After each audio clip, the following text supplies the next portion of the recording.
Hey guys, আসসালামু আলাইকুম। আশা করছি আপনারা সকলে ভালো আছেন। তো আজকে এই ভিডিওতে আমি আপনাদেরকে দেখাবো যে আমরা কিভাবে পোর্ট ফরওয়ার্ডিং করতে পারি। তো আমরা যখন খালি মেঠান্ডা টার্মিনালে অথবা টারমাক্স টার্মিনাল থেকে অনেক পোর্ট ফরওয়ার্ডিং ব্যবহার করি, যেরকম N0, তারপর ক্লাউডফ্লো বা সার্ভো, এরকম যেসব পোর্ট ফরওয়ার্ডিং করে থাকি সেগুলো কাজ করে, মাঝে মাঝে কাজ করে না, বা কখনো লোকাল হোস্ট ব্যবহার করে থাকি। তো আমরা যখন কোনো ফিশিং অ্যাটাক দেই বা কোনো পেলোড তৈরি করি বা কোনো র্যাট ব্যবহার করি, তখন কিন্তু আমরা এই পোর্ট ফরওয়ার্ডিং গুলো করে থাকি। তো আপনারা বেশিরভাগই ক্ষেত্রে আপনারা N0 যে পোর্ট ফরওয়ার্ডিং মাধ্যমটা আছে এটা ব্যবহার করেন। তো এরকমই আজকে আপনাদের একটা ডিফারেন্ট একটা মেথড দেখাবো, যেটার মাধ্যমেও আপনারা পোর্ট ফরওয়ার্ডিং করতে পারবেন। আর আপনারা যে N0 যে টানেলটা ব্যবহার করেন পোর্ট ফরওয়ার্ডিং করার জন্য, সেটা কিন্তু ওয়ান টাইম হিসেবে থাকে, পরবর্তীতে ক্লোজ করে দিলে আর ব্যবহার করা যায় না। কিন্তু এখন আমি যে মেথডটা দেখাবো এটা লাইফ টাইমে ব্যবহার করতে পারবেন।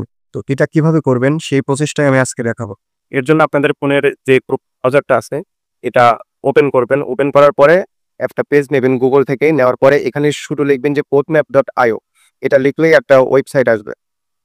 এই portmap.io লেখার পরে এরকম একটা ওয়েবসাইট আসবে। আর আপনাদের যে ক্রোম ব্রাউজারটা আছে এটা অবশ্যই ডেস্কটপ ভার্সনে করে নেবেন। এরপর উপরে ডান পাশে দেখবেন লগ ইন এবং রেজিস্টার যে লেখাটা আছে, রেজিস্টার লেখার এখানে ক্লিক করবেন। এখানে ক্লিক করার পরে এরকম একটা পেজ আসবে। এখান থেকে যে প্লাস আইকন আছে, নতুন একটা পেজ নেবেন। নতুন একটা পেজ নেওয়ার পরে টেম্প মেইল লিখে গুগল সার্চ করবেন। প্রথম যে ওয়েবসাইটটা আসবে এখানে ক্লিক করার পরে আপনাদের এখানে ওয়ান টাইম একটা ইমেইল পাবেন, যেটা এখান থেকে কপি করে আমরা একটা অ্যাকাউন্ট তৈরি করতে হবে। তো আমরা এটা কপি করে নিচ্ছি। এর আগে এটা রিফ্রেশ করে নেবেন। রিফ্রেশ করার পরে নতুন দেখবেন একটা ইমেল আসবে। সেটা লোডিং হওয়ার পরে এখান থেকে যে কপি করবেন, কপি করার পরে আপনারা ম্যাথ.আই যে পেজটা আছে এখানে আসবেন। এখানে আসার পরে এখানে দেখুন নেম, ইমেল অ্যাড্রেস এগুলো লেখা আছে। এখান থেকে লগ ইন যে লেখাটা আছে এখানে আপনাদের ইচ্ছা মতো একটা নাম দিয়ে দিবেন। যে কোনো কিছু হতে পারে, নির্দিষ্ট কোনো ইউজার নেম দিতে হবে কথাটা এমন না। এখানে দেওয়ার পর আপনার এই ইমেলটা কপি করে নিয়ে আসছিলেন সেটা এখানে পেস্ট করে দিবেন। তারপর একটা পাসওয়ার্ড দিবেন। আর পাসওয়ার্ড দিয়ে দিচ্ছি, আপনারা পাসওয়ার্ডটা দিয়ে দিবেন। এরপর এখানে টিক মার্ক উঠিয়ে দেবেন। টিক মার্ক দেওয়ার পরে যেখানে যে রেজিস্টার লেখাটা আছে রেজিস্টার এখানে এখানে ক্লিক করবেন। এখানে ক্লিক করার পরে একটা ভেরিফাই আসবে যে ওই যে ইমেলটা ব্যবহার করছি টেম্প মেল থেকে, সেখানে অ্যাকাউন্টের জন্য ভেরিফিকেশন চাইবে। সেটা এই টেম্প মেল যে সেশনটা আছে এখানে আসার পর থেকে আসলে দেখবেন যে portlab.io থেকে একটা অ্যাকাউন্ট অ্যাক্টিভ করার জন্য একটা ভেরিফাই লিঙ্ক আছে, সেটা এখানে দেখা যাবে। তো এখানে যে লিঙ্কটা আপনারা দেখতে পাচ্ছেন এই লিঙ্কের এখানে ক্লিক করবেন। ক্লিক করার পরে আমাদের যে portmap.io যে অ্যাকাউন্টটা সেটা ভেরিফাই হয়ে যাবে। এরপর একটু জুম করলে দেখতে পারবেন যে ক্রিয়েট নিউ কনফিগারেশন লেখা আছে। এই কনফিগারেশনের এখানে ক্লিক করতে হবে। আমি এখানে ক্লিক করে দিচ্ছি। এখানে ক্লিক করার পরে দেখবেন নেম, আরো টাইপ, তারপর অনেক কিছু লেখা আছে। আপনারা এখান থেকে যে নামে এখানে ফার্স্ট লেখা আছে এখানে যা খুশি ইচ্ছা লিখবেন।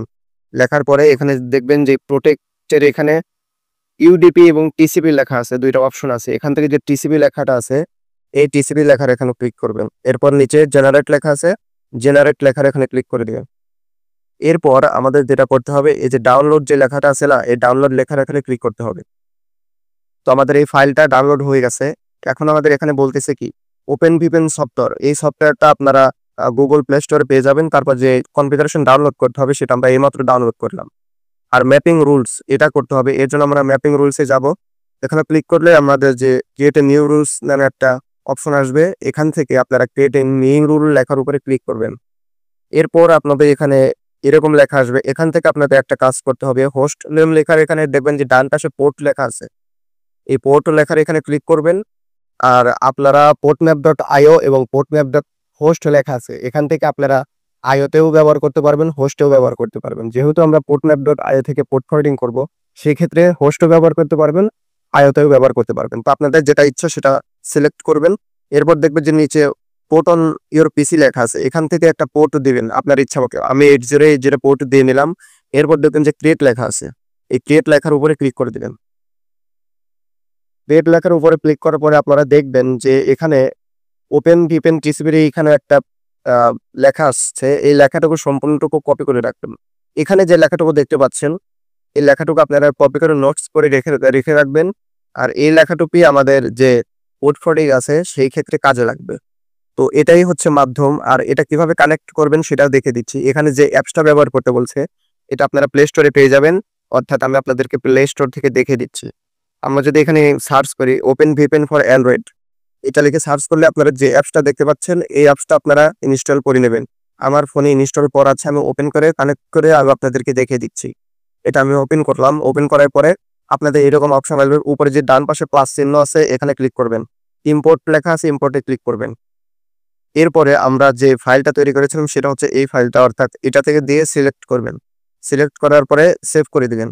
সেভ করার পরে লেখার উপরে ক্লিক করলেই আপনারা দেখতে পারবেন যে এখানে কানেক্টিভ হওয়ার জন্য একটু সময় লাগবে। একটু সময় হওয়ার পর দেখবেন যে আমাদের যে ভিপিএনটা আছে এটা কানেক্ট হয়ে গেছে। তো আমাদের ফোনের উপরে ডান পাশে যে ভিপিএন অপশনটা আসছে এটার অর্থ হচ্ছে আমরা পোর্ট ফরওয়ার্ডিং করার জন্য যে ভিপিএন কানেক্ট করতে হবে সেটা কানেক্ট হয়ে গেছে। তো এটার মাধ্যমে আমরা পোর্ট ফরওয়ার্ডিংটা করতে পারি। আমরা যেরকম ইনজিরক ব্যবহার করি বা ক্লাউড ফ্লোট ব্যবহার করি, সার্ভো ব্যবহার করি, লোকাল হোস্টের যেরকম অপশনগুলো ব্যবহার করি, সেই জায়গার পরিবর্তে আমরা এই সকল পোর্ট ফরওয়ার্ডিং মাধ্যমটা করতে পারি।